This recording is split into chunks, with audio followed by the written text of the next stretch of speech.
Hello students, Kumar study circle में आप सबका स्वागत है। छत्तीसगढ़ में एक नई वैकेंसी आई है जिसमें उप अंकेक्षण जो सहकारिता विभाग द्वारा इसको जारी किया गया उप अंकेक्षण के पदों हेतु ये वैकेंसी निकली है। आज ही नोटिफिकेशन है। यद्यपि इसका हल्ला बहुत पहले से हो रहा था, तो इसके बारे में आज हम लोग बाकायदा इसका योग्यता क्या है, कौन इसको भर सकता है, इसका सिलेबस क्या होने वाला है, कब परीक्षा होने वाला है, इस सारे डिटेल से हम देखने वाले हैं। तो सहकारिता विभाग द्वारा ये एग्जाम है जिसको व्यापम लेगा, इतना मैं आपको बताऊं।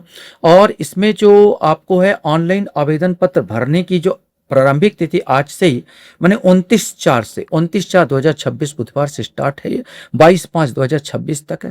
तृतीय सुधार में 23 तारीख का समय, 23 तारीख तक आप कर सकते हैं। परीक्षा की संभावित तिथि है ये 5/7/2026 माने 5 जुलाई को ये संभावित तिथि दर्शा रहा है। परीक्षा 2 घंटे का होगा। यहाँ पर व्यापम के वेबसाइट में पूरा दिया होगा और 5 परीक्षा केंद्र इसमें बनाए गए हैं जिसके बारे में बताया गया है। चलिए, इसकी योग्यता क्या रहने वाला है, कितना पद निकले हैं, इसके बारे में थोड़ा सा चर्चा कर लेते हैं। तो हम यहाँ पर रिक्तियों की संख्या में देखेंगे तो टोटल आप यहाँ पर देख रहे हैं 69।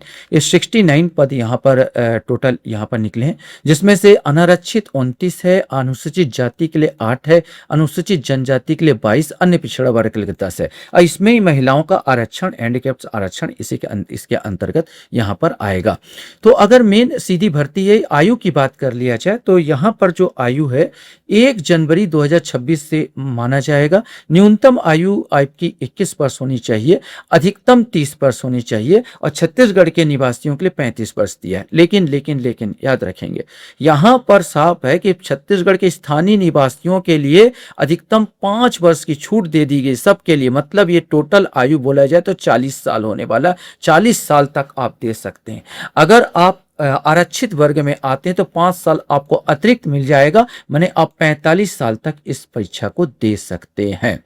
और यहाँ पर मैं आपको बता देना चाहता हूँ जो मेन है, आपको यहाँ पर लिखा शैक्षणिक योग्यता में देखेंगे तो केवल आपको वाणिज्य में स्नातक उपाधि होनी चाहिए। अगर आपने कंप्लीट कर लिया, स्नातक उपाधि है या है तो आप इस परीक्षा को भर सकते हैं। तो ज्यादा कुछ वो नहीं है। पदों के आरक्षण की व्यवस्था का आप देख सकते हैं, कोई बहुत ज्यादा इंपॉर्टेंट इसमें और कुछ यहाँ पर नहीं है।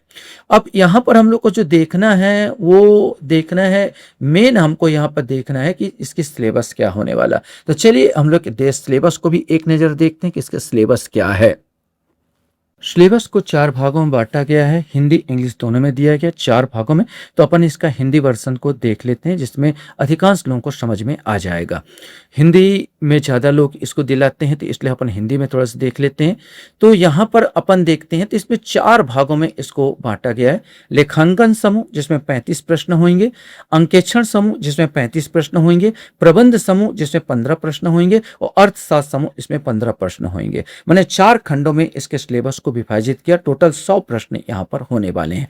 लेखांकन समूह में कुछ आपको मेन आपको मिल तो जाएगा, देखते जाते हैं। जिसमें लेखांकन है, एक परिचय, विकास, परिभाषा, आवश्यकता, उद्देश्य, लेखांकन के शाखाएं, लेखांकन का आधारभूत सिद्धांत, अवधारणाएं, प्रथाएं, लेखांकन व्यवहार, एकल एवं द्विप्रविष्टि प्रणाली का अवधारणा, मूल अभिलेख पुस्तकें, पूंजी, पैसत, खाता बही, पूंजी का विभाजक, रोकड़ बही, जीएसटी व्यवहार सहित तलपट आदि आदि।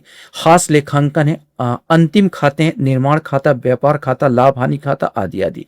कंप्यूटरीकृत लेखांकन प्रणाली के अंतर्गत बैलेंस शीट है, ट्रायल बैलेंस है, ये आप अर्थशास्त्र वाले अच्छी तरह से जान पाएंगे। निगमित लेखांकन में अंश ऋणात्मक निर्गमन है, वित्तीय विवरण, अंतिम खाते हैं, ख्याति अंशों का मूल्यांकन, लागत लेखांकों का अवधारणा की प्रकृति आदि आदि इसके अंतर्गत है। सामग्री लागत के अंतर्गत सामग्री लागत है, श्रम कर्मचारी लागत, उप परिव्यय है, श्रम लागत नियंत्रक तकनीकी है, परिव्यय है, परिभाषा है, वित्तीय विवरणों का विश्लेषण है, ERP सॉफ्टवेयर इत्यादि आदि आदि। फिर अंकेक्षण समूह जो होता है जिसमें आपका 35 नंबर का क्वेश्चन, इसमें भी क्वेश्चन पूछेगा 35 क्वेश्चन, जिसमें परिचय है, अंकेक्षण के क्या है क्या नहीं आदि आदि। आंतरिक जांच प्रणाली है, अंकेक्षक क्या है, योग्यता, नियुक्ति, शक्तियां आदि, जांच कैसे होता, अंकेक्षण का वर्तमान रुझान क्या है आदि आदि। प्रबंध समूह के अंतर्गत 15 क्वेश्चन से पूछा जाएगा, 15 नंबर का। तो प्रबंध, परिचय, अवधारणा, विशेषता, प्रकृति, प्रक्रिया आदि आदि इसके अंतर्गत होगा।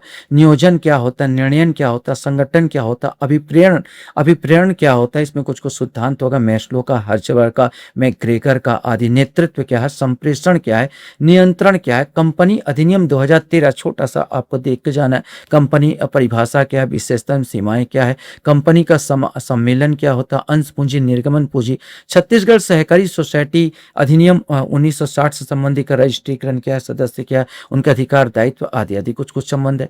वित्तीय प्रबंधन है, अर्थशास्त्र समूह से परिचय, अर्थशास्त्र क्या है क्या नहीं, इससे संबंधित क्वेश्चन होंगे।